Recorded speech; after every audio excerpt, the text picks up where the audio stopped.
Монгол эр хүн та өөрийгөө босго. Өөрийгөө ял. Өнөөдөр та өөрийнхөө хамгийн сайн хувилбарыг бүтээ.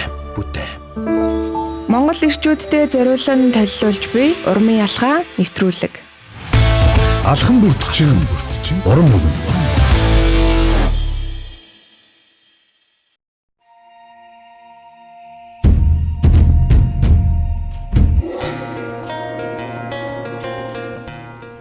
Гэр бүлийн радио 104.5 84.5 дэлгэн дээр суугаад харуулсан сонсож байгаа эрхэм сонсогч танд энэ өдрийн мэндийг хүргье. Гэр бүлийн радио 104.5-аас Монгол ирчүүдэд урамшуулан дэмжиж илүү зоригтой, илүү өөдрөг, илүү амьдралдаа идэвхтэй болоход нь дэм болох зорилготой урмын алхаа нэвтрүүлгийг танд бэлтгэн хүргээд 9 дэх дугаараа төлөвлөж байна. За өнөөдрийн урмын алхаа нэвтрүүлгийг хамтран бүтээлцэхээр Төвшинбат ах маань хүрэлцэн ирсэн байна. Тэгээд Төвшинбат ахтай энэ өдрийн мэндийг хүргэе. За сайн байцгаана уу, бүгдэнд нь өдрийн мэнд хүргэе. За Төвшинбат ахтын хувьд өнөөдөр нэг гоё сэдвээр ярина. Их дотн зарим ирчүүдийн магадгүй хийдэггүй. Гэхдээ зарим ирчүүдийн маш сайн хийдэг нэгэн сэдвийг ярина. Энэ бол хоол хийдэг эр хүн гэсэн сэдвийн хүрээнд ярилцсанаа. Тэгээд ирчүүдийн хувьд нөгөө хоол хийх дуртай, сонирхолтой маш олон ирчүүд идэг штеп. За зарим ирчүүдийн хувьд бүр ингээл буруутгагддаг, зэмлүүлдэг, гал тогоонд хүрхэн битийхэл бүр тийшээ зүгэлдэгчгүй, аяг чангаа хураадагчгүй гэл тэгээд идэг. Тэгэхээр зарим ирчүүдийн хувьд бол үнийг маш сайн хийдгээ. Бүр оролцдог, үүрэг ролтой байдаг. Тэгэхээр таны хувьд бас яг энэ тал дээр ямар вэ? Та хэр их хоол хийдэг вэ? Энэ талаараа хоол хийнэ. Хийх үү? Энэ бол хоол хий шүү. Нэлээд хийдэг гэдэг хүмүүсийн тоонд гарах байх. За. Гэж бодож байна. Хоол хийхдээ ямар хоолноос эхлэх вэ? Ер нь бол ямар хоолнд хамгийн гаргуун бэ? За өмнө нь бол сайхан хуушуур хийх дуртай байлаа. Бууз хийх дуртай байлаа. Тэгээ цовин миний цовин бол ер нь алдартай. Алдартай юу? Нэг идэж үзчихсэн. Идэж болно. Тэгээд сүүлийн үед болохоор жоохон өөрчлөгдөд байгаа. За. Яг өөрөө жоохон жин нэмээд байна. Тэгээд ер нь бас жоохон мэдээллүүд сонсоод ах нь бас жоохон уурглаг. Тэгээ гурил одоо ургамлын тос энтрийг жоохон багасгаад тэгээ жоохон оливын тос байх хэрэгтэй юм байна. Сүүл өөхөн тос тий. За тэгээд гурилгүй болж өгвөл за тэгээд одоо байцаа хүнсний ногоо оролцоо ихтэй өндөг тий дахин чийждэг иймэрхүү зүйлсүүдийг айгуу судлаад тэгээд ер нь хийж байгаа. Тэгээд яг шинэ нөгөө бүтээгдэхүүнүүд өмнө нь хийж байгаагүй юмнууд болохоор ер нь сонирхолтой байгаа. Тэгээд лүп үү ч юм уу тий. Шогч юм уу, хошин ч юм уу нэг байдлаар эрчүүдийн нөгөө хоолыг нэг ангилсан байдаг штэ. За нэг цувингийн үе, шүлтэй хоолны үе гэдэг нэг хоёр ангилсан байдаг. Тий яг шүлтэй хоол үе рүүгээл орж байгаа юм шиг штэ тий. Тий. Тэгэхээр сонсогчдаа үзэгчдаа яг одоо гэр бүлийн радио 104.5-ын урмын алхааны ирчүүдэд зориулсан нэвтрүүлгийг хүлээн авч сонсож байна. Тэгээд урмын алхааны нэвтрүүлгийн гол тактик бол Монгол ирчүүдийг буруутгаж, зэмлэж, шүүмжлэх биш. Эсвэргээр нь эр нөхрийнхөө оролцоотой байдаг хийж чаддаг ганцхан зүйлийг олж илрүүлээд түүнийг ярьж хэлээд урам өгөө. Эр хүний сэтгэлийн хоол бол өөрөө магтаал, урамшуул байдгаа. Тэгэхээр магтагдсан, урамшуул авсан эр хүн гэдэг бол ахаад би нэг сайн хийчихэ, ахаад би нэг гоё хийчихэ гэдэг дараагийн нөгөө нэг ажлыг хийх бүтээх хэрч хүчин ундарч идэг, нэмэгдэж идэг. Тэгэхээр энэ тактикийн хүрээнд урмын алхаа нэвтрүүлэг явж байгаа. Тэгэхээр өнөөдрийн урмын алхаа нэвтрүүлгийг үзэж байгаа үзэгч та эр нөхрөө, аавыгаа, хүүгээ, хүрэгнээ өөрийнхөө ойр дотны хүрээнд байдаг хоол хийдэг тэр чадварыг нь чанарыг нь магтаад лайв стриминд ор меншн хийгээрэй. За тэгээд миний хамгийн дуртай хоол гэдэг хийх дуртай хамгийн одоо гарын сайн хоол гэдэг тийм меншн давалгаануудыг явуулъя. Тэгээд таны яг ямар хоолыг хамгийн сайн хийдэг вэ? Гарынх нь хоол ямар хоол байдаг вэ? Та ямар хоолнд нь дуртай вэ? Магадгүй таны нөхөр магадгүй хоол хийхэд яг юун дээр оролцдог вэ? Магадгүй аягуу gaaj өгдөг бол аягуу gaaj өгдөгт нь баярал. Магадгүй төмс арилгаж өгдөг бол бэлтгэх ажилд хийдэг бол бэлтгэх ажилд нь баярал. Магадгүй зүгээр хүнсээ цуглуулж өгдөг бол түнд нь баярал. Гэх мэтлээ ингээд хийхгүй байгаа зүйлийг нь биш хийж чаддаг зүйлийг нь олж хараад өөрийнхөө хүрээнд байдаг бүхий л ирчүүдийг магтаж урамшуулах энэ эндрийг урмын алхам нэвтрүүлэг танд олгож байгаа шүү. Тэгээд та яг одоо өнөөдрийн дугаарт хамт байж өнөөдрийн нэвтрүүлгийг хамтран бүтээгээрэй. Маш олон ирчүүдийг урамшуулж зоригжуулахын боломжийг өнөөдөр бит хоёрын зүгээс бас олгож байгаа шүү, тий. За, хоол хийн гэдэг бол өөрөө нэг талдаа тиймч амархан зүйл биш. Амтыг нь тааруулна, амтлагаа хийн. За тэгэл нөгөө нэг та түрүү хэлсэн нөгөө эрүүл мэнд талаас нь хооллно гэдэг бол орчин үед их чухал болчиход байна шүү дээ. Дээхэн үед бол одоо л ойлгож байна. Тий, дээхэн үед бол нөгөө нэг зөвхөн махгуурл гэдэг хоёр юмар л хийчдэг байсан бол орчин үед чинь хүнсний хэрэглээ бүр өргөн сонголттой. Өргөн сонголт дотроосоо ашигтай, ашиггүй, тустай, тусгүй, хортой, хоргүй гэж олон хэлбэрээр ярих гэдэг шүү дээ. Тэгээд мэдээж одоо нөгөө нэг яг энэ хоолны салбарт бизнесийн үйл ажиллагаагаа явуулдаг маш олон компаниуд байгаа. Хүнд хэрэгтэй зүйлийг нь оруулж ирдэг нь ч байгаа. Магадгүй хэмжээг нь ихтүүлвэл хэрэггүй зүйлийг оруулж ирдэг нь ч байгаа гэж олон юм байгаа тийм. Тэгэхээр энэ бүх нөхцөл байдлууд, энэ бүх талбарууд дээрээс ерөнхийдөө яг хэрэгтэйг нь олоод гэр бүлийнхаа эрүүл мэндэд хэрэгтэйг нь сонгоод хийгээд явна гэдэг бол орчин үеийн одоо бүхий л хоол хийдэг галдхоонд ажилладаг хүмүүсийн хувьд их чухал байгаад байна да тийм. За таны хийж байгаа одоо сүүлийн үед хэрэгжүүлж байгаа гарын хоолнуудаас ингэж ярил хамгийн сүүлд яг ямар хоолыг хийв? Одоо хамгийн сүүлд тэр гурилгүй пицца гэд хийж сурдлаа. За гурилгүй пицца. Пицца чи ер нь хүүхдүүд их дуртай шүү дээ. Тийм хүүхдүүд дуртай. Тэгээд тэр жор бол угаасаа YouTube дээр явж идэ. Одоо манай мундаг Тэнгис гээд нэг тогооч идэг шүү дээ. Тийм. Тэр тогоочийг ер нь тагдаг. Тэгээд тиймэрхүү байдалтай. Тэг яг галтгоонд байдаг хоол хийдэг эрэгтэй хүн одоо л яг жоохон магтагдаад тэ бас ингээд гэр бүлдээ хайр халамж үзүүлээд ингэдэг юм байна гэдэг ч бол бидний баг байхад бол тогоо шаналта зуралтлаа гэдэг ер нь ирчүүдийг жоохон дургуул байдаг байсан юм шиг санагдаж тандалгаад тий. Тийм нэг одоо ир юм байж яах гэдэг галтгоор орлоо яах гэдэг тий. Би ч гэсэн тэгүүлж л байсан л да. Гэхдээ манай аав болохоор тийм галтгоос биш мөртлөө хоол хийж байгаа юм би аягүй харсан байхгүй. Яг тэгэхээр чи дандаа ээж гэрт байхгүй шүү дээ. Манай ээж чи ажилдаа нэг талан хүн тэгээ сарын сүүл мүл болохоор бүр ингээд ажил ихтэй. Тэгээ бид хэдийг бол аав маань хоол хий гэж ерөөсөө шахдгүй байсан. Тэгээд өөрөө хон төхөөр нь тэгээд гидсийг өөрөө арилгах чинь тэгээ өөрөө гидсийн чанаал баахан ногоо чанаал тэгээл идгээл биднийг тэгээл тавьдаг. Тэгээд яг хуу тэр их сайхан тийм халамж гоё нөмрөл санагддаг байсан. Тэгээ ер нь эрэгтэй хүн чинь ингээ хоол хийгээд гэрийнхнийхээ daйл цайлах чи ер нь их гоё байдаг юм байна. Зөвхөн одоо нөгөө хөргөчийн дүүргэх асуудал бол биш юм байна. Тийм. Тэ түрүү чи нөгөө мах гурилаар л гэдэг байсан шүү дээ. Тэ өмнө нь.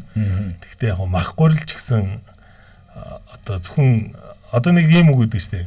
Хоол зөвхөн одоо нөгөө амтлагчаар биш сэтгэлээр бүтдэг юм аа гэдэг. Тэгээ үнэхээр яг мах гурлаараа л лавшаага хийгээл үнэхээр өстө тасархаа гоё лавшаа хийгээл хүүхдүүдтэй идүүлдэг л байсан юм байна. Тэгэл тэрийг нь хараад сурсан байлгүй. Гэхдээ хүүхэд байхдаа бол хоод хийж байгаагүй. Би бол нэлээд сүүлдэл хоол хийсэн л те гэр бүлтэй болоод тэгээд хүүхдүүд жоохон томроод янз бүрийн идэх юм нэхэд ирдэг болох үед нь тэгээд ер нь галтгоороо тусалж эхэлсэн. Ер нь бас л уншиж л мэдсэн л дээ. Тэрнээс өмнө нь бол яг л тийм байсан ир хүн байж ээж одоо нэг гурил бутаргаал тэнтэй хилдээд арайд надад зөхгүй бах чадах ч юм байлгүй дээ угаасаа ээж аав хоол идэг байснаас биш би өөрөө доороо 4 эмэгтэй дүртэй дараалсан. Тэрний ард нь дахиад 4 эрэхтэй. Тэгээ хоол хийх юу байхгүй. Тэгэхээр яг хуу ихэнх хүмүүс хийж бодсон юм шиг хоолыг хүмүүс дуртай хийх дуртай болохоор хоббигоороо хийж гинэ гэж боддсон юм шиг. Тэгээ миний хувьд бол яг дуртай хоббигоороо гэхээс гадна одоо гэр бүлтэй зориулж байгаа цаг одоо хайр илүү одоо халамжтай сайн аав хийх юм шиг санагдаад байдаг байхгүй. Яг тэгэхээр миний нөгөө яг өөрийн ааваасаа мэдээж одоо амталж өссөн өсөлтөр баг. Тэгээс манай аав чинь тэгэл хоол игээ сууж явах цагтай хүн бол биш шүү дээ. Өдөр ажилдаа явна ингэн тэгээ. Тэгтээ орой ирээд тэр зориулт гаргаа хийн гэдэг нь хобби юунаас илүүгээр яг хүүхдүүдэд хайрлсан л байгаа байхгүй тийм. За эдгээр тийж. Тийм, түрүүний таны тэр хэлдэг үг их гоё үг байна. Тэгээ хоолыг янз бүрийн жороор гэхээс илүү хоолны амт бол одоо сэтгэлд байдгаа гэж тий. Тэгээд нэг ийм ноёны түүх байдаг штэ. Нэг ноён 3 охинтой байжээ гэдэг. Тэгвэл нөгөө дэлхийн хамгийн амттай хоолыг яах гээд идэх гээд тэгсэн чинь хамгийн амттай хоолыг идэх гээд нөгөө бүх хүмүүсээс ингээл нөгөө бүх алтартай тоогоочдоор авчраад хоол хийлгээл нөгөөдөл нь сэтгэлд нөхөхгүй. Тэгээд хамгийн сүүлд нөгөө өөрийнхөө гараар хийгээд иддэг штэ тий.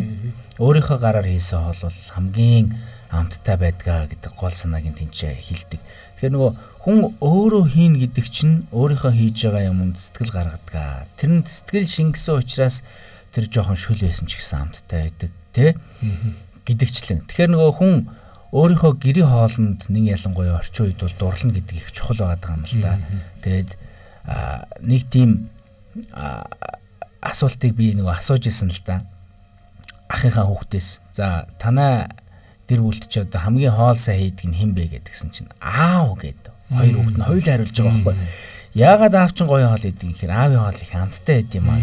Ээж чи яад гэсэн чинь ээж руугаа ингэж харсан. Ээж нь ингээ харцсан зогсож байгаа байхгүй. Ээж нь ингэж харсан. Ээжийнх зүгээр л дээ гэж юу. Тэгэхээр нөгөө эрчүүдийн хийдэг хоолнд хүүхдүүд нь ялангуяа их дуртай байгаад байдаг тийм дуртай байгаад байдаг. Тэгэхээр болж өгвөл аав та гал тогоондоо өөрөг оролцоотой байж ядаж нэг одоо ажил ихтэй аавуудын хувьд бол мэдээж завгүй байдаг шүү дээ. Баян гал тогоонд оролцоод байдаг. Гэхдээ 7 хоногт нэг удаа, сардаа нэг 4 удаа сайхан сэтгэлээ гаргаад аавын хоол гэд ширээн дээр сайхан уурын савсуулаад амтын тэр өрөөгөр нэг өнөртүүлээд те ингээд нэг сайхан хоол хийж явах нь өөрөө гоё шүү. Тэгээд Монгол эрчүүдийн хийдэг хамгийн одоо гол хоол нь яг ямар хоол байдаг бол мэдээж эрчүүд бол өөр ингэсэн гарын хоолтой, нэрийн хоолтой. Тэгээд таны хувьд бол нөгөө цовин гэдээ хэлсэн шүү дээ тий. Одоо ер нь бол цовин биш болсон л та. Цовин биш болсон. Одоо бол энэ нөгөө махгүй пиццагаар ер нь нэлээд хүмүүсийг шоугуулж шүү дээ. Тэр тийсэн хүмүүс хийж өгөн тэгээ махгүй пиццаг гурилгүй пицца. Хүмүүс гайхаад байгаа байхгүй. Пицца ч одоо голж ер нь баг гурил шүү дээ. Гурил сэр хоёр шүү дээ. Тий. Тэгэхээр ингээд энэ ч одоо ямар юм байдгийг ингээд тэгээд идээд энэ ямар гоё юм бэ гэдэг. Яг би нэг юм хошин юм ярих гэдэг. За. Одоо тань л тий өгсөн. Манай Бааз хүргэн бас аюу тийм хоол хийдэг байхгүй. Гэртээ янзын сайхан хоол хийнэ. Тэгээд бид нэг ах トゥ гэрээ байжсэн чинь манай нэг ах. За Мартин 8 бол өнөөдөр их нэртэй нэг хоол хийж өгч баярлуулъя гэдэгхгүй. Гэсэн чинь битээр ингээ хоёр бие лүгөө хараад гайхаад тэгээ юу гэсэн чинь битээр орно. Тэгэл одоо танаа мана гэрт бол байнгын Мартин 8 болж идэг шүү. Тэгэхээр бидний одоо яг ингээ галтгоо ингээд тусалдаг эсвэл одоо ингээд хоббитой те ингээд хоол хийх сонирхолтой эсвэл одоо хоол хийж ингээд нэг түүртэйдэх юм бол надад ерөнхийдөө байдгүй байхгүй. Нэгдүгээрт бол би мэдээж амттай хийхийг зорин сайхан. Гэхдээ би айгүй хурдан хийдэг. Ер нь хоолыг бол ерөөсөө тэгж орчин завааруулаад ингэхгүй. Надад ерөөсөө нэг тийм түүртэй хэцүү биш. Тэгэхээр зарим хүмүүст болохоор тийм биш те ингээд арай өөр байдаг байж магадгүй. Гэхдээ тийм хүмүүст болохоор ингээд тэр баяраар хоол хийгээд ингээд баярлуулна гэж надад бол айгүй сонир санагдчих. Нөгөө эсэргээрээ хүмүүст эрэгтэй хүн байнга хоол ийм гэдэг нь бас ер нь сонир санагддаг л байна. Тэ. Яаж тэгээд өөр ажлуудад л хийдэг яадаг юм. Гэхдээ мэдээч манай эхнэр бол надаас илүү гоё хийн. Ээлжлээд хийн. Би ингээл 7 хоног байнга хоол хийхгүй л дээ. Тэгээ ер нь бол 50-аас 60%, 70% нь бол хийж. Хоол хийн гэдэг өөрөө нэг талдаа одоо түрүүн нөгөө нэг талт яриад өнгөрцөн монголчуудын хувьд энэ хоол хийн гал тогооны ажил гэдэг бол эмэгтэй хүний ажиллаа гэдэг энэ байр суурь ер нь бол орчин цагт бас жоохон шинжлэхдэг болсон. Нэг ялангуяа одоо суурь нөхцөлд бол яалчгүй хин хинийх нь үүрэг оролцоо хин төрүүлж ирсэн одоо гэр бүлийн хоёулаа ажилтаа байлаа гэж бодоход хин төрүүлж ирсэн л махаа гаргаал хоолоо хийж гин гэдэг чинь өөрөө эрт идвэл оройтож идсэн хоол тэгэл ходоодон дотор хоноол мангас зүудлүүлээл те тэр шөнийн нойрыг тэр чигтэн тавдахгүй байлгадаг. Тэгэхээр аль болох хин төрүүлж ирсэн хоолоо хин төрүүлж ирсэн нь гэдэг энэ зарчмыг за тэгээд болж өгвөл нөгөө нэг хоолны менюг болчдөг штэ хүмүүсийн хувьд те өнөөдөр ямар хоол хийх вэ гэж асуудаг. За өөрөө мэдгэдэг хоол хамгийн одоо хийх боломжгүй хоол гэж маш олон байдлаар ярьдаг шүү дээ. Тэгэхээр хоолны менютэй болно гэдэг өөр их гоё юм. Одоо даваа гарагт шүл, мегмар гарах туур хоол гэдэгчлэн ингээд нэг хоолны менюгээ бэлтгээд за тэгээд ажилгүй яг завгүй байдаг бол тэр 7 хоног хийх хоолныхоо менюг хөрөгчөндөө яг бэлдээд байлгахаас өгсүүлээл тэр хоолыг хийх бүтээгдэхүүнүүд нь байхаас өгсүүлээл ингэж нөгөө нэг менюний дагуу явах гэдэг юм л та. Тэгэхээр учир утгагүй одоо нэг меню зочоод түүнийгээ биелүүлнэ гэж явах уу. Тэгэл чинийгээ хийсэнгүү тэгсэнгүү гэж хоолн дээрээс үдэл нөгөө хэрүүл өсвөлгүйгээр аль болох альва зүйлийг хийн гэдэг чинь өөрөө бэлтгэл байдаг шүү дээ. Тэгээ нэг ялангуяа одоо гэр бүлийн эрүүл мэндэд тустай хүн бүрийн эрүүл мэндийг дэмжсэн хүн бүр амтрахын идэх боломжтой. Нэг ялангуяа одоо орчин үед нэг том асуудал байгаа нь юу гэдгээр орчин үеийн хүмүүс чинь хоол их голдог болсон. Тэ? Ийм ч мэдэхгүй, тийм ч мэдэхгүй гэдэг болсон шүү дээ. Тэгээ энэс үүдээд нөгөө хүүхдүүдийн хоолны дуршлыг нэмэх, сайжруулах гэдэг юм чинь орчин үеийн гэр бүлүүдийн бас л нэг томоохон асуудал болсон. Танай гэр бүлд одоо хүүхдүүд чинь хэр их хоолны дуршил аппетит өндөртэй? Ер нь өндөртэй байхаар байгаа үстэй намайг харахад. Би өөрөө яг айгу аппетит өндөртэй. Гэхдээ би бол яг ингээд меню зоогоод тэрэндээ зориулж бэлдээд ихгүй. Болж игэл 7 хоногор хүнсээ авахыг хичээж байгаа. Тэгээд яг байгаа материалдаа зориулаад ямар хоол хийж болох вэ гэдэг. Тэгээд одоо миний нэг сайн багш байдгийн хоолны YouTube гээд тэгээд орохоор ерөөсөө бүгд байгаа. Жогнод байгаа. Тийм. Тэгээд одоо сүүлийн 1 сар 2 сард миний нэг ойлгож байгаа юм юу гэхээр энэ хоолны материалаа ингээд сайн шавхъя. Тэгэхгүй болгоно ингээд хөргөчөнд ингээд жижиг сажигнууд үлдээд байгаа байхгүй. Тэгэнгүүт ерөөсөө хүнсээ ингээд шавхаж хий. Тэгээ шавхаж хийхин тулд яах вэ гэхээр за одоо энэ болонны ясаа яаж бэлдэж бэлтгэсэн байх юм те энэ яснууд инглээ. За одоо энэ ингээд хоолнуудаа яг байгаа материалдаа шин төрлийн хоол хийхэд ер нь суралцуул зүгээр юм байлаа л дээ. Гэхдээ яг хуу ер нь юм хүн бол эрэгтэй хүн заавал хоол хийх хаттаач биш. Тэгээ ер нь бол эмэгтэй хүн хоол хийгээд эрэгтэй хүн гадуур явна гэдэг тэр онолтой бол би зүгээр дотроо бол нэгдэчихэд явдгийн ер нь бол тийм өрхөл байх төрсөнч байх. Гэхдээ хүний хийгээд өгсөн хоолыг голоод байвал хэцүү байхгүй. Тийм тий. Эхнэр ингээд хоол хийгээд өгөхөөр нөхөр нь те ингээд тамчаалаа те тэр ер нь ингээд заавал хийлэх шаардлагагүй шүү дээ. Амтгүй байна ч гэж хийлэх шаардлагагүй. Угаасаа мэдэгддэг. Амтрахын ингээд сайхан идээд ингээд байж байгааг харахад угаасаа ямар гоё хоол гэж хийлэх шаардлагагүй байхгүй юу гэхээр ойлгомжтой. Тэгэхээр нөхрүүдээ сурах гэж байгаа бол эхний хэлжинд битгий гол хоол юм те. Дэдээс 1-2 өдөр бол мэдээж фейлдэн шүү дээ. Би бол яриад сайвар юм хийжтэй. Тэгээд бид ч одоо би ч сүүл хоол хийсэн гэж хэлсэн шүү дээ тий. Угаасаа тоогооч байгаагүй ямар ч мэрэгжлийн биш тий. Зүгээр яг хүн ингээл эхнэрээ хараалтай нэр ингээл өрх юм ажилдаа явж яг адилхан явж ирчээл оройн яарч ирээл заримдаа хүүхдээ ээж ирсэн тэгээл нэг хоол ингээл тий. Гэлцүүл чи босоод ингээд төмсөн харилга инг гэж надад хэлж байгаагүй л дээ. Гэтэ яг ягаад чи би бас тэрнээс хуваалцмаар санагдал ер нь галтгуур уурсан юм. За тэгэхээр гэр бүлийн радио 104.5-ын урмын алхаа нэвтрүүлэг танд хүрж байгаа. Урмын алхаа нэвтрүүлгийг үзэж байгаа сонсож байгаа хүмүүс маань яг гал тогоонд ойрхон байдаг бүхий л эрчүүдийн эрчүүдийг меншн хийгээд бас урамшуулъя, магтъя. Таны эр нөхрийн, таны ханийн, таны аавын, таны хүүгийн хийдэг гарын хоол нь яг ямар хоол байдаг вэ? Энэ хоолнд нь та хэр дуртай вэ? Тэгээд энэ талын асуултуудад бас хариулаарай. За сайн байна уу? Яриа сонсохдохгүй байна гэсэн мэн. Одоо сонсогдож байгаа хаа гэж найдаж байна. Тэгээд ер нь бол хоол хийх талтай холбоотой яг энэ гал тогоотой холбоотой эр нөхөр чинь хэр ойрхон байдаг вэ? Та өөрөө хэрэг ойрхон байдаг вэ? Яг энэ талтай холбоотой бас коммент сэтгэлдээ бас харамгүй илгээгээрэй. Илэрхийлээрээ нэг ялангуяа эрчүүдийг урамшуулж магтах нэвтрүүлэг учраас яг уу бүр оролцдоггүй байжгаад нэг амар юм хийсэн ч гэсэн тэрийг нь онцлоод магтуул за би өстө хийж оролцдог бол оролцдог болохгүй задуулж. Хамгийн гол нэг өөртөө итгэхгүй те ингээл хороогараа хараал за иймч те нэг юм бахимхан сайхан түлхүүр хурц жоту за тэгэл одоо юу гэдэг компьютер эсвэл одоо бүр нандигнаал те уран дархан гар гэдэг ингээд хоолн дээр төсөөлөхгүй байгаа бол үгүй те ингээд яг сэтгэлдээ буулгуул Ер нь бол болох юм байлээ шүү. Ер нь бол зөвхөн гэрийнхаа та супер дагоожулж болно. Яг бол зарим ирчүүд ярьдаг л да би ингээл гоё хоол хийдэг гэдэг. Яаж гэдэг хэрэг нөгөө аяллаар явхад дандаа ер нь ирчүүд галтгоо барьдаг. Тэгдэггүй юу? Ер нь тийм шүү те. Аяллаар явхад ингээл эмэгтэйчүүдээ галтгоороо оруулчаад суугаад идэггүй шүү дээ. Ер нь бол ингээд ихнэр хүүхдүүдэд амраад ирчүүд нь гялс ногоо төмсөөл. За тэгвэл ирчүүд өмнөхөр ингээд галтгооноос хол байсан юм уу гэхээр бас үгүй юм шиг надад санагддаг байхгүй.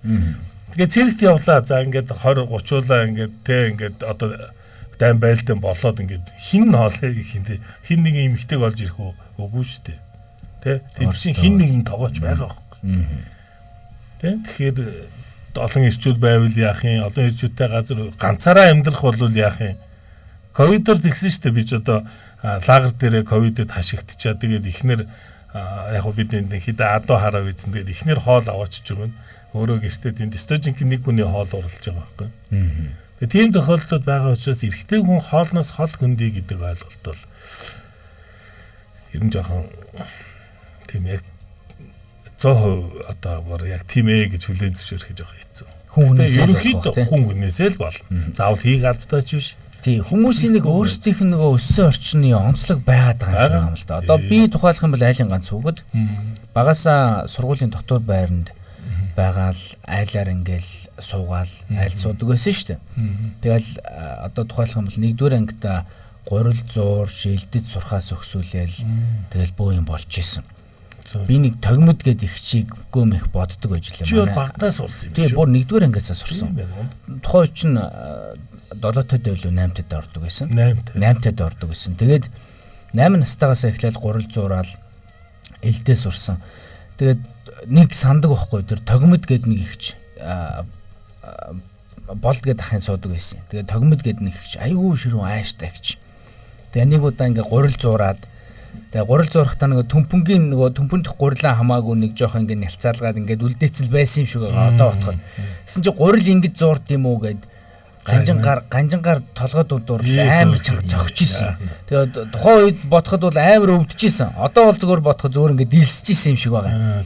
Тэгэл нос нулимсандаа гутгалтаал тэгэл нөгөө гурилаа зуураал тэр гурилын ажлыг анх хийж сурч исэн. Одоо бол би бол нөгөө нэг цовингийн гурилыг өөрөө зуураад илдээд гэрчээ жигнээд өстө бүх юм айлчин буулны гурил, хуушны гурил бүх юм хийчин. Манай ихнэр чи одоо ер нь бол нөгөө бараг л 9 жил гээд хэлчихэд намайг гал тогоонд баг ортулсан байхгүй. Тэгээд энэ жилээс нөгөө ажилд ороод багангийн багшаар ажиллаж байгаа. Тэгээд би энэ өнгөрсөн 9 сараас эхлээд гэрийнхаа гал тогоог өдний хүртэл барьж байгаа. Өдрийн 3 хоол хийж байгаагаас өксүүлэл ингээл хамаг юм ингээл аваад явж байгаа. Өглөөний цай байх, юу байх вэ, яах вэ хөөгээл гэрийн хөрөгчөнд юу байх вэ, яах вэ хөөгээл охинтойгоо нийлээл, хүүтэйгээ нийлээл. За тэгэл нөгөө эхнэрийнхаа юмыг жинхэнэ өөрөөс нь асууж эхэлж байгаа юм да. Миний арт ямар хоол идэх вэ? Тэгэхээр өөрөө мэд гэдэг хоолыг чи надад ингээл өөрөө мэд гэдэг үгийг чи надад зөндөө хэлдэг байсан. Одоо сонсоход ямар байна гэл эргээл ингээд эхнэрээсээ сонсох жишээний ингээд явж байгаа. Тэгэхээр нөгөө багаасаа ингээд галзуухтай ойрхон байгаад аливаа зүйлийг хийгээд өссөн болохоор надад бол одоо ингээд нэг хоол хийхэд түүртэй уурлаад чадахгүй мэдхгүй гэх юм байдгүй байхгүй. Тий, хоёулаа хүн эндний хоол хийдгүү нэг хүнтэй ярих байж тий. Ер нь бол хоёулаа таарад байгаа болохоор. Тий, зарим ирчүүдийн хувьд ингэж байгаа байхгүй. Нөгөө олон эмэгтэйн дунд усцсан. Тэгээ нөгөө хоол руу галтгоороо ойртох ямар ч тийм шаардлага байхгүй. Тэгээд ийм хүмүүсийн хувьд мэдээж нөгөө нэг их нэртэй жоохон ингээл манай нөхөр тэгдэггүй ингэдэггүй гэдгээр нэг өөр юм байх шиг байгаа. Үгүй. За та ингэж мэдрээд байгаа байхгүй юу гэхээр одоо нэг чиний дотор миний дотор нэг юм байх шиг байна. За миний ямар хоол идэх вэ гэдээ асуудаг. Асуухгүй хийж болно шүү дээ хүн. Тэ? Ингээ хүүхдүүдтэй нийлээд хүнсээ суулуулад ингээд хүүхд ингээ ер нь юм байлээ шүү дээ. Хоёр охиноо дагуулад би ингээл хүнс цуглуул явахаар хүүхдүүд чинь тийм юм дайгүйх баярлалт юм биш үү. Тэгээд тэрнээс нэг аав нэгт гоё юм яриад, үлгэр яриад, тэрэл нэг том хоол авч аялаад байх биш. Хамт дэлгүүр мэлгүүрээр явахаар хүүхдүүд аавтайгаа ямар гоё. Би бүр аз жаргал эдэлж байгаа байхгүй тэнд яг юмаа худалдаж байгаа юм. Гэтэ тэр хоёрын ингээд янз бүрийн аав нь зарим нь авахгүй, аав нь авахгүй гэл зааж өгнө шүү дээ. Энэ болно болохгүй. Тэгэхээр би эндээс юу их гэдэг юм гэхээр энэ хоол хийнэ гэдэг чинь нэг юм гэрийнхэнда ингэж сайшаагдаж гэрийнхэндээ нэг ингэж зориулж нэг юм кафе авдаг хүмүүсийн л хийх ажил юм байна гэж би хараад байна. Тэгэд ажлыг бол би ингэж боддог. Нэг олон ихчтэй дэдүүдэд биш хүн харж мэдэрч ирнэ сурдаг. Хийгээд шаардлага. Хүүхд хараалгаа. Нөө аав одоо хоёр охиноо чи ингэж хүүхнэрээ хоёроо хоол хийх хэрэггүй гэж би бодоод байгаа байхгүй юу гэхээр цаг нь болохоор одоо маач нэг сурах гэдэг нь шүү дээ багаас нь сурах мурах тэр чинь сураад байгаа байхгүй юугийн чинь сурж байна гэхээр гэр бүлээ хайрлаж би хийх ёстой оролцох ёстой гэдэг хандлага одоо яах вэ гэхээр манай 3 дугаар анги охин гинт өсөрч орж ирнэ хаяа гурил сурж өгнө хаяа ингээд төм сарилгаж өгдөг яг болоод байгаа байхгүй би энэ сурж байгаа юм байна гэж ойлгож байна. Тэгээс тэрийг залхаагаад төрөж хэлдэг чи ганжингаар толгоор нь дийсээд зарим нь бол чавшиг сайн сураа юм зарим нь бол бүр ирэх чинь. Тэгэхээр тийм юм ба. Нэг юм гэр бүлтэй хайр мэдрүүлэх гээд нэг юм өгөх гээд тэ ингээд байгаа сэтгэлээр л ер нь хоолойгддаг болов. Би тухайн үедээ тэгж боддог байсан шүү дээ. Энэ муу тогмодыг би өстө том болж байгаа доо гэж боддог байсан шүү дээ. Одоо бол ингээд эргээд нөгөө их юм зааж өгсөн байна тийм. Баярлаа гэж хэлмээр санагдаж байгаа байхгүй. Тэгэхээр яг энэ мэтчлэн тогмодууд таны амьдралд бас байдаг баха. Тэгэхээр таныг хоолнд сургаж исэн, хоол хийхэд зааж өгж исэн, замчилж исэн маш олон хүмүүс байдаг бах. Зарим хүмүүсийн хувьд ээж нь байдаг бах, зарим хүмүүсийн хувьд аав нь байдаг бах, зарим хүмүүсийн хувьд зүгээр YouTube байдаг бах тий. Тэгэхээр ер нь бол хоол хийж сурахад ч нөлөөлсөн ямар хөшүүргүүд хүчин зүйлүүд байдаг вэ? Магадгүй хоол гэдэг бол өөрөө тий хүний хийх ёстой өөрөө хийгээд сурчих нэг байдаг л нэг ур чадвар байдаг нэг. Магадгүй зарим тохиолдолд амттай хоол хийх бах, зарим тохиолдолд бүр фейлдэд бантан зурах бах. Миний хийжсэн бас нэг бүтлгүүжсэн хоол бол нөгөө будаатай шүл хийсэн чинь тэр жигээрээ лагшаага будаатай хуурга болцсон нэг тийм байдгийг. Тэрний чи одоо хүмүүс хийж байгаа. Анх хийжсэн нөгөө нэг юунуудаас ингээд ярихад. Тэгээ энэ мэтчлэн нөгөө эхлээд хийхэд бол нөр буруу хийдэг, фейлдэг юмуд байдаг. Тэгэхээр болж өгвөл хүн би чадахгүй юм байна гэд хойшоо суух биш. Дараагийн удаа ингэж хийх юм байна гэдэг имийг л тэнцэнээс ойлгоод авчвал ер нь болчих юм да тий. Одоо манай нэг тоогооч бас мэрэгжлийн биш мөртлөө тоогооч хийдэг хүн л дээ. Яг мэрэгжил хийдэг чинь сургаал биш нэг өөрөөс нь гарч байгаа юм баггүй энэ чинь. Тэр үеэр анх миний төрсөн дөө. Надаас асууж ахаа будаа агшаа ямархуу яадаг вүлээ гэхээр за будаага хийчихэд 2-3 усыг илүү ус хийгэрэй чи гэдгсэн чинь ирсэн чинь будаа бүр нэлцаасан юм болсон. Тэгээ энэ яаж гэсэн чинь 2-3 ус хийсэн гэдэг. Би гайхаад чи яаж хийсэн аль надад хараалдаа гэдгсэн. Хийсэн чинь нөхөр ингээ хуруугаа ингээ хөндлөнгөөр нь 2 гэж хэмжихгүй. Босоогоор тэр чинь баг хуруулын уртчаад 4-5 байгаа юм шүү дээ. Тэгээд хийсэн нэг хөгжилтэй. Одоо тэгээд ингээд хоол хийгээд ингээд би ингээд үе сануулдаг байхгүй. Чи тэр нэг будаа агшаасан төв байгаа шүү дээ. Чиний багштай гэгээд энийгээд яг хүүхэд байсан. Жохон би чинь одоо хэд байсан нэг 7-8 дугаар ангийн 8 сэтгүүр анги өгдөс. Тэр маань тэгэхээр бүр жоохон л байсан байгаа юм л та. Тэгээ яг нэг тиймэрхүү ирчүүдийн хөгөлсөн юм бол зөндөл байдаг баг. Тэр агшаасан тэр нөө шүлчин будаа бол байнга одоо бараг заримдаа тохиолдож. Тий. Тэгээ зарим нэг хүмүүс бас нөгөө ангийн нарийн нандин бахаар бас гоё хоолнод гэдэг тий. Тэр бас их гоё санагддаг шүү дээ. Одоо нэг ялангуяа зарим тохиолдолд нөгөө хөдөө хаяр газар ингээл аялаа явж хахад яг ховрын ингээд дарцсан гоё гахааны яг байгалийн зэрлэг гахааны махаар гоё юмнууд хийдэг. Тэгээд энэ бүхэн ч нөгөө ангийн юм гэхээр амтан часхийн гихчээр их гоё байдаг тий. Тий нөгөө хорхог боодгууд ямар гоё хийж байна тий.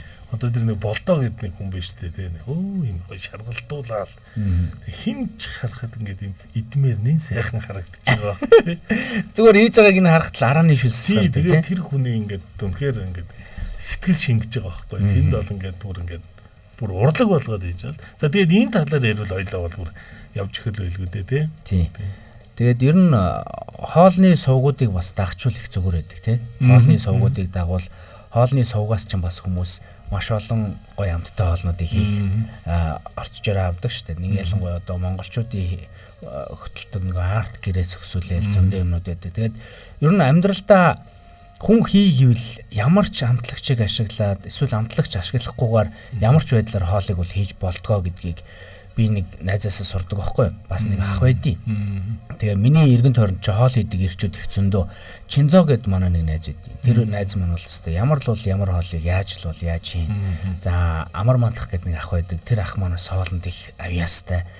Тэгэл энэ мэтчлэн ингээл нөгөө хоол идэг хүмүүсийн яаж хийж ийн аргачлалуудыг ингээл харж аваад тэнчнээс нь сураал хийнэ гэдэг бол их гоё байдаг та. Таны хувьд YouTube-ээс гадна яг ингээд суралцдаг багш нар ямар хүмүүс байдаг вэ? За ер нь тэгэл YouTube л байна дөө. Өөр одоо би чи энд тэнд очиод сураад ингээд яасан юм байхгүй. Яг хөө зөвхөн хөдөө гадаа явж байхад одоо хорхог боодгийг бол аваасаа л манай бол янзын хийдэг.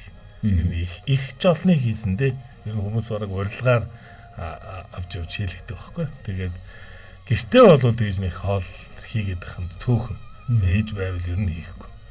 Байхгүй бол хийж өгнө. Байхгүй бол биднэрээр бол хийлгэх гээд байхгүй. Гэтэ одоо бол яг мэдээж хөгшрөл болсон. Гэхдээ хорхог бодгол хийж байгаа. Ер нь сурсан юмыг сураар байж болохгүй. Тэгээ ааваасаа бол нэлийн заалгач байсан. Болцс тий одоо нэг мах шүүсээ яаж чанах юм. Тий яаж шалгах уу, яаж чанах уу. Ууц одоо тэгш гоё чанахын тулд яах вэ? Эвдэхтэй яах вэ? Бүгдийг л заалгаж байгаа. Тэгээд өөр бол яг тийм мэрэгжлийн тийм багш гэдэг юм баггүй. Зүгээр найз нөхдүүд бол надад суралцдаг. Тэ яах вэ их үү гэдэг бол байж идэг. Ер нь одоо би энийг ингээд одоо л ярьж байгаа ер нь жоохон нууц штэ би гэж. Нэр яриад байхгүй тий. Нууцаа ярьчлаа гэж. Тий нууцаа ярьж. Тий тэгээд ер нь бол нөгөө хоол хийн гэдэг чинь бас ингээд нарийн тооцоол юм байл л дээ. Хүн бүр ингээд нарийн судлах юм бол эдж байгаа хоолноос ямар калориудыг, ямар илчлэгүүдийг авах ёстой. Тэр нь яаж шатах ёстой. Махнаас уургийг хідэн калори авах ёстой юм. Гурилнаас, төмснөөс, за тэгээд нарийн ногооноос гэл хүн эдж байгаа нөгөө хоол хүнснээс шимт хичээлийг аваад бие махбод эд эсүүд нөхөнтөлж шинжлэгдэж өөрөө хүн залуу байх уу, хөгшин байх уу, арьсны өнгө ямар байх уу, 500 дотоод эрхтэн маань ямар байх уу гэдэг бүх юм шийдэгдэж байгаа, шалтгаалж байгаа гэдэг утгаар нөгөө хоол зүй гэдэг бол орчин үед их чухал болчиход байгаа шүү дээ. Хоол зүйчнэр гэдэг энэ мэрэгжил чинь. За тэгээд энэ орц найрлага гэдэг чинь бүр ингээд нарийн байгаад байгаа.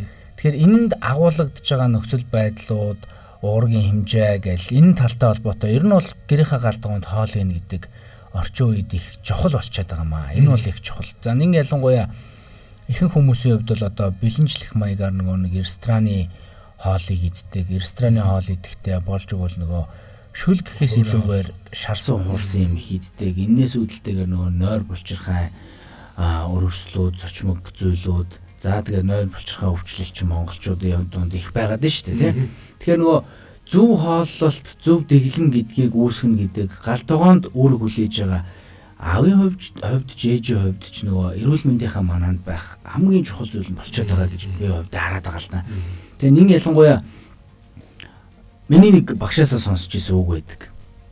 Орчин үед хүмүүс халбах сэрэгээрээ булшныхаа нүхийг ухаж байгаа. Энэ бол үнэхээр айхтар үг байхгүй.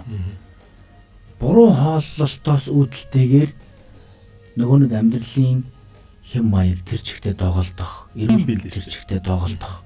Эн чинь эргээд өөрийнхөө эрүүл мэндийг төдийгүй үр хүүхдийнхаа эрүүл мэндийг хохирох ийм хандлага орчин үед байгаа. Би түрүү нөгөө хэлсэн. Орчин үед бол хүнсний сонголт маш их өргөн байна. Энэ дундаас рекламаар бити хооллоо. Яг өөртөө хэрэгтэй цэвэр хүнсний ногоог хэрэглээ. Хүнсний ногоон дотор ч одоо ингээл ангилахад зөндөө юм байгаа шин. Яг луун гэхэд яг ямар газрын луу хэрэглэх юм бэ? Болж өгвөл өөрийнхөө хашаа байдаг бол өөрийнхөө хашаанд тариалаад луунгаа төмсөө байцаагаа тариалаад хүнснийхээ ногоонуудыг идэ гэдэг. Энд чинь өөр зүг болчиход байгаа. Тэгээд сонсч ийсэн зөндөө аимшигтай юм байгаа л да. Тэгээд энэ луунгийн чи одоо тариалахдаа нөгөө химийн аргаар борддог. Луун чи ингээл тариалал хурааж авдаг штэ. Хаврын тариалал намар нь хурааж авдаг тий.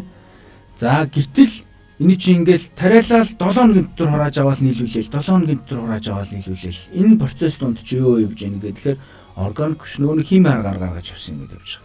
Тэгэхээр яг ямар луун, ямар байцаа, ямар төмс хэрглэж чинь болж өгвөл өөрийнхөө ах хэрэглээний юмдыг өөрөө тариалаад хийхээс гадна. Тэгэл нөгөө хүний эрүүл мэндийн боловсролч нь өөр их чухал байгаа юм л та.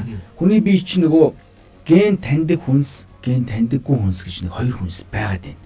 Ген таньдаггүй хүнснүүдэд нөгөө химийн аргаар гаргаж авсан хүнснүүд жорчод байгаа хөөхгүй. Ген таньдаг хүнсүүдэд нөгөө нэг экологийн яг нөгөө нэг байгалийн аргаар боловсруулсан, ургасан, тарьсан зүйлүүд нь гарч ирээд байна. Тэгэхээр яг ингээд хүнсний мэдлэг боловсрол гэдэг чинь хүний амьдралд асар их чухал байгаа даа. Бидний нөгөө амьдрал юм чинь мэдхээс авах болчихдог. Тийм. Тэгэхээр энэ талтай холбоотой бас хүн болгон бас дор бүрнээ судалж, уншиж, мэдэж аль болох хороор биш шимтгийжэлтэй хоол хүнсээр өөрийнхөө амьдралыг тэтгэх нь өөрөө чухал байна да тий. Би яг нөгөө миний хувьд би нөгөө хов гүнийхээ хувьд гээл үзэл бодол дээр бүр хит хатуу байр суурь эзлээд байдаг байхгүй. Тэрийг уншиж үзэж байгаа хэрвээ тэ таалагдаад илүү шинжлэх ухаанч илүү ингээд зүв байх юм бол би өөрчлөгдөө. Хоббигоо ч өөрчлөн юм аа л өөрчлөн л да. Тэгээ одоо бол сүүлийн үед яг наадах дээр чи айгүй санал нэгтэй. Нэг бол хүн хоолгүй болж өгдөг. Нэг бол хоол нэгтэй төгтгөлээс юм ойлголтой байна шүү дээ. Тэгээд энэ үед бол хүмүүс үлсэж өгчээсэн бол одоо инхийн цагт хүмүүс идэж өгч байгаа янз бүрийн зүйлсүүд. Тэгэхээр ер нь бол анхаардаг болсон. Тэгээ нөгөө өөрөө галтгоороо орж байгаа эрэгтэй хүн хүнс зөвлүүлгээр яг зөв холбоотой байгаа байхгүй. Тэгээ нэгдээд эдийн санхүүгээ бодно. Хоёрдугаарт юу авахаа бас мэдчих эхэлнэ. Тэгэхээр нөгөө эхнэр нэг юм хийсэн байхад зөрөлдөхгүй гэсэн үг байхгүй. Хонд чи одоо тэгчихгүй гээл те ингээд. Гэхдээ манайх бол махыг бол яриа л хитрхий дэндүү хийддэг айл. Тий. Монголд ер нь монголчууд тэр махнасаа бол өөдөж чадахгүйгаа салж чадахгүй байгаа. Гэхдээ маха хизээвэ гэдэг одоо бас өөрчлөлт оруулж байгаа. За өдрийн хоолн дээр мах ихтэй хоол идэх. За бус хоёроор нь дүүп өндөг мөндгөө оролцуулаад ингээд ер нь түлхүү өндөг их түлхүү хэрглэж байгаа. Одоо тэгжээд 1 жил 2 жилийн дараа өндөг ер нь жоохон мууштай гэж гарч ирэхэд байгаа. Одоо тэр үрдэл нь ингээд ямарчсан идчихээ яа гэж бодлоо. Ер нь бол өндөг тэхгүй хоо. Уурга бол хүний гол бүтээгдэхүүний хүнснээс авах гол бүтээгдэхүүн шүү дээ. Уурга ч нөөрэ өндгөнд байдаг учраас ер нь бол өндөг муу гэсэн юм. Тэгээ тос бас айгүй чухал юм. Тий, тос их чухал. Тос өөхтний харьцаа те ямар тос хэрэглэхий. Гэтэ ямар хэмжээгээр 7 хоногт хэдэн удаа яаж хэрэгж болох вэ? Тий, досон дээр чинь нэг чухал юм яриад байгаа ш нь хансан тос санаагүй тос гэдэг. Одоо хансан тос бол за зүгээр энгийн ойлгомжтойгоор ярихад хансан тос чинь гэдэг гэж байгаа байхгүй. Бие чинь бол ингээд 37 хэмээ халуун байгаа ш. За гэтэл тэр хансан тоснууд чинь 60 градус тайлдаг хайлах ёстой тийм тоснууд ингээд хүний бие рүү ороод ирнэ гэсэн үг байхгүй. Тэгэнгүүт 37 хэмээ халуунд чинь нөгөө хайлахгүйгээр дотор өөхлөлт буюу нөгөө нэг судсанд, элгэнд гэл нөгөө дотор өөхнүүдийг үүсгээд ингээд нөгөө дотор тархалалт, гадуур тархалалтууд ч одоо ингээд яваад байна гэж яриад байгаа юм. Харин нөгөө ханаагүй тос чинь өөрөө юу вэ гэхээр байгалийн жамаараа 37 хэмэнд хайлдаг тоснууд гээд нөгөө эрүүл мэндэд хэрэгтэй зүйлүүдийг ингээд тосыг хүртэл ингээд янз бүрийн байдлаар яриад байгаа тийм. Энэ дээр та юу гэж боддог вэ? Тийм шүү дээ. Одоо тэгээд уншиж судлаад гэл аль болох ингээд эн чинь яг үнэн юм яриад байгаа байхгүй. Би ч одоо өөрөө биеэр мэдэрсэн ингээл ерөөсөө хүн гомдчихвол уу гэж бодоод би чи хүний хийгээд өгсөн юм сайхан бүгд ээл идчихдэг сайхан юм бид. Тэсэн чи тийм биш. Одоо бид нар чи идэх цаг байх хэвээр, идэхгүй цаг байх хэвээр юм байна.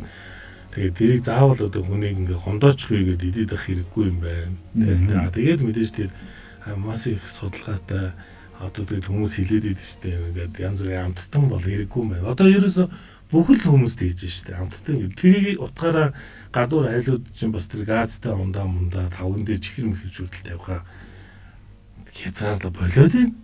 Тэгэхээр одоо олон нийтэд дагаал эн чинь сайхан соёлжоод хоол ундаа засаал явна штэ тий. Тэгэхээр чинь одоо нөгөө өмнө нь ороод энд дэлгүүрээс чи эндээс чипс чихэр тий. Тэгээд бүр тавгийн чихэр гэж тусаалan бэлдэж аваад тэгээд энэ чихэр гоё гээл өөрөө хүүхдүүдэд өгөх гээд ингээл авдаг л байсан. Одоо нэг амар мэдж байгаатай ч яриад байгаа юм биш зүгээр сүүлийн үед засах гад явж байгаа л яриа байгаа шүү. Миний яриа бол тийм шүү тий. Тэгэхээр 100% нэгдэж байгаа. За тэгэхээр өнөөдөр хоол хийдэг эр хүн гэсэн сэдвээр урмын алхаа нэвтрүүлэг хүрээд өндөрлж байна. Тэгээд өнөөдрийн дугаарт оролцсон Төвшөөх та маш их баярлалаа. Тэгээд хоёулангийн хоолны зам нь бол яг ингээ параллел сайхан явж Тийм байгаа байна. За тэгээд 5 гарагт эргээд уулзъя. Урмын алхаа нэвтрүүлгийн өнөөдрийн дугаар энэ хүрээд өндөрлөж байна. Тугч үрдэг, туулж хариулдаг гэдэг үстэй. Хэрвээ туг барин мандаж яваавал амжилтаа дахиад нэг шат ахиулахад чинь бид дэм болъё. Туул хариулж яваавал ганцаардал өвдөлтөө эдгэх сэтгэлийн дэмийг бид өгье. Монгол эрх хүний дотоод хүчийг сэргээх урмын алхаа нэвтрүүлэг